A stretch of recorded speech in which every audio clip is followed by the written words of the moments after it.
திருவண்ணாமலையில் ஆய்வு செய்த பின் துணை முதலமைச்சர் செய்தியாளர்களை சந்தித்தார். அந்த காட்சிகள். ஒவ்வொரு மாவட்டத்திற்கும் சென்று அங்கு நடைபெறுகின்ற மீட்பு மற்றும் நிவாரணப் பணிகளை ஆய்வு செய்து வருகின்றோம்.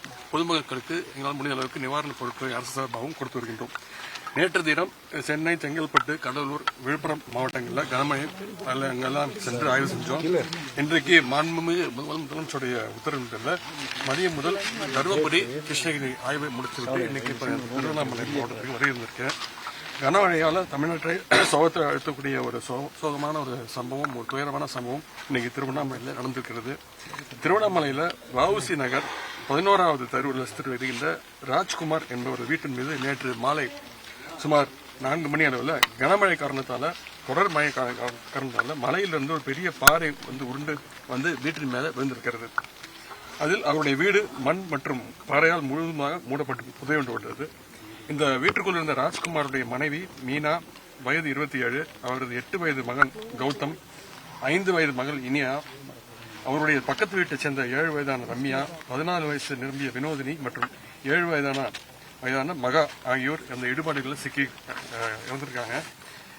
இதையடுத்து தேசிய பேரிடர் மீட்பு படையினருக்கு தகவல் தெரிவிக்கப்பட்டு கமாண்டர் மற்றும் 20 வீரர்கள் நேற்று இரவு முதல் வீட்டுக்குள் சிக்கிய அந்த 7 பேரை மீட்கின்ற பணியில அவங்க ஈடுபட்டிருக்கிறாங்க.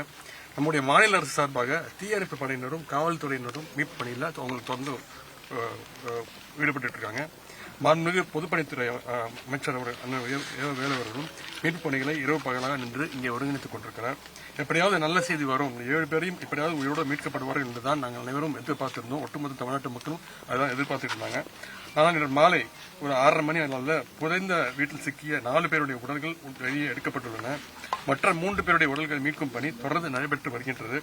மாண்புமிகு அமைச்சர், மாவட்ட ஆட்சித்தலைவர் உள்ளிட்ட தொடர்புடைய அலுவலர்கள் இந்த மீட்பு பணியில் தொடர்ந்து கண்காணித்து வருகின்றார்கள்.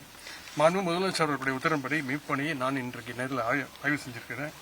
கனமழையால் மலையிலிருந்து ஏற்பட்ட மண் சரிவு மற்றும் பாறை சரிவில் சிக்கிய 7 உயிர்கள் பறிபோயிருப்பது மிகுந்த ஒரு வேதனைக்குரிய ஒரு விஷயம். அவருடைய மரணத்திற்கு என்னுடைய இரங்கலை அரசு சார்பாக தெரிவித்துக் கொள்கின்றோம். மேலும் அவருடைய உறவினர்களுக்கு என்னுடைய ஆறுதலை தெரிவித்துக் கொள்கின்றேன். மாண்புமிகு தமிழ்நாடு முதலமைச்சர் அவர்கள் உயிரிழந்தவருடைய குடும்பங்களுக்கு இழப்பீடாக தலா ரூபாய் 5 லட்சத்தை வழங்க உத்தரவிட்டிருக்கிறாங்க. அதனை நாளை மாலைக்குள் கொடுக்க வேண்டும் என்று மாவட்ட ஆட்சித்தலைவருக்கு சொல்லியிருக்கின்றேன். மேலும் திருவண்ணாமலையில் மண் சரிவு ஏற்பட்டதால் அரசு எடுக்கும் நடவடிக்கைகளுக்கு ஒத்துழைப்பு தந்து பொதுமக்கள் பாதுகாப்பான நடவடிக்கைகள் தங்கிட வேண்டும் என்று கேட்டுக்கொள்கின்றோம். அது மட்டும் இல்லாமல் சென்னை ஐஐடியிலிருந்து இந்த சாயில் டெஸ்ட் அவங்க டெக்னீஷியன்ஸ் ஐஐடிஎஸ் திரு மோகன், பூமிநாதன் அவங்கலாம் வந்திருக்கிறாங்க. அவங்க நாளை காலையில் இந்த இடத்துல சாயிலோட தரத்தை பற்றி ஆய்வு செய்வாங்க. சார், இப்போ இதே போல பேரிடர் மீட்புலாம் இந்த மாதிரி நடக்குது. இந்த மழை நம்ம கணிக்க முடியாத அளவுக்கு நடக்குது. அண்ணாமலை மலையை சுற்றி இருக்கக்கூடிய பொதுமக்களுக்கு ஒரு பாதுகாப்பானா அவங்க கேட்கறது என்னன்னா, வேறு இடங்கள்ல ஒரு அடுக்குமாடி இல்ல அவங்களுக்கு தனியா அவங்களுக்கு கொடுத்துட்டாங்கன்னா, ஒரு சில பேர் ஆக்கிரமிப்புல இருக்காங்க, ஒரு சில பேர் பட்டாவோட இருக்காங்க. இதை ஆய்வு செய்து இனி வரும் காலங்கள்ல, ஏன்னா இப்போ தீப திருவிழா வேற நடக்க போகுது. இல்ல சார், நம்ம அவங்க வெளியில வராங்கன்னாக்கா நம்ம வெளியில வர்றதுக்கு அவங்க தயாரா இருந்தா நாங்க கண்டிப்பா வெளியில அவங்க மாற்றிடுவோம். ஏன்னா இதே போல நடந்ததுன்னா சார், வருங்காலங்களில் மழை பெஞ்சதுன்னா அவங்க இதே மாதிரி வரமாட்டாங்க. எப்பவுமே ஆக்கிரமிப்பாளரும் வரமாட்டாங்க. அவங்களுடைய ஒப்புதல் இருந்தாக்கா அதுக்காக தனியாக ஒரு திட்டங்கள் போடப்பட்டு முதலமைச்சருடைய கவனத்துக்கு கொண்டு போகப்படும். அந்த திட்டங்களை நிறைவேற்றிருக்க வேண்டிய முயற்சிகள் நம்முடைய துணை முதலமைச்சர் எடுப்பார்கள். நன்றி.